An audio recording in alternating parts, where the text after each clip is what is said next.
kung sino ang mananalo sa Lunes. Ang sabi nila, malakas daw sila. Sila na daw ang panalo. Okay lang yun. Yun ang sinasabi nila. Kahit tayo ay mga tinatanggalan tayo ng tarpaulin tapos binibintang sa atin okay lang po yun. So at least nakita natin ngayon ang suporta. So ngayon po, nais ko lamang pong nagpapasalamat sa inyong lahat, sa inyong suporta itong araw na ito. At wala po talaga akong masabi. Talagang lubos kami nagpapasalamat sa inyo. So muli po, maraming salamat po sa lahat ng sumuportang ngayong araw na ito. Hanggang sa Lunes po. Yes! Masahan po namin kayo. Salamat po. Maraming salamat. Bye. Unang-una, hindi natin akalain na ganito tayo karami. So sabi na natin, di ba? Kung tayo lahat ay nagkakaisa, nagsasama-sama, walang imposible. Panalo na ang Team Unity! Pero sabi na natin, bagamat marami tayo ngayon, hindi bibilangin ito ngayon. Mabibilang yan sa Lunes.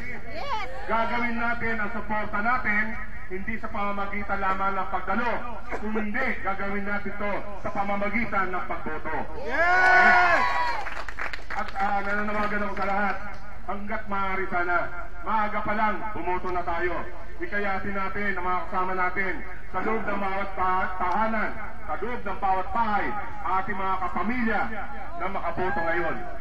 Umpisan natin na manawagan sa kanila sa pamamagitan ng pagtitext, pagtawag sa kanila sa lahat ng paraan, issue ng komunikasyon para ipalam sa kanila kung sino ang dapat iboto.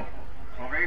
So, by Monday, sabi nga natin, kailangan maging maaga tayo at yung ating pagsuporta sa Team Unity ay ilalagay natin sa balota. Hindi tayo bibilangin sa ngayon, bibilangin tayo after ng botohan. Doon natin makikita yung kalakasan natin. Ganon din naman, hinihiling ko sa inyo, maging mapagpatyag, mapanuri sa bawat gagawin natin. Sa Lunes, maging napag-obserba tayo, ano ba mangyayari. Iwasan natin, mga kasama, yung magkaroon ng bagaan. Yun ang gusto nila. Iiwasan natin yan. Okay? At sa mga pupunta po sa presinto, hanggat maaari, walang magsusuot na may tatak ng pangalan ng kandidato. Okay? Para makapasok kayo. Baka mamaya palabasin tayo o palabasin kayo. Okay?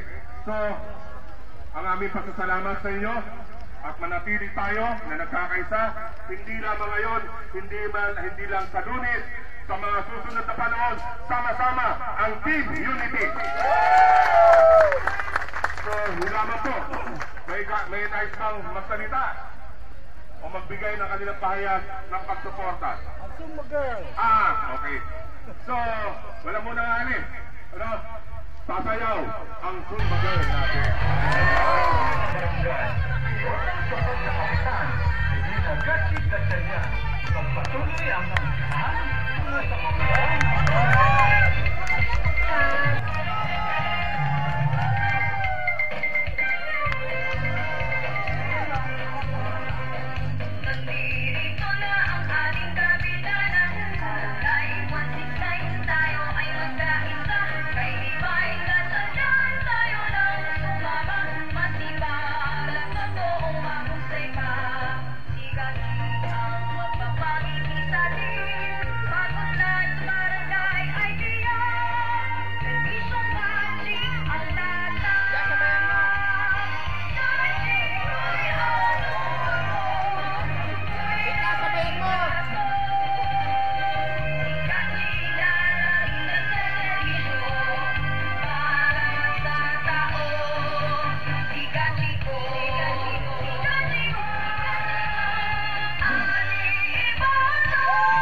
Iboto para punong barangay, Divina Gatchalian.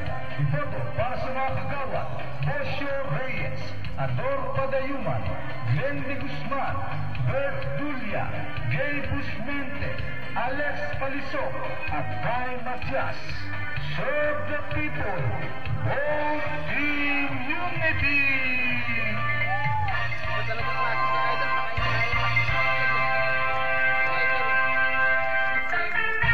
Mga kabarangay, muli po nating suportahan sa darating na halalan ang idolo ng karamihan. Minahal, tinangkilik at hinanga ang leader sa barangayan, ang kapitana ng Barangay 169, Divina Gatchalian.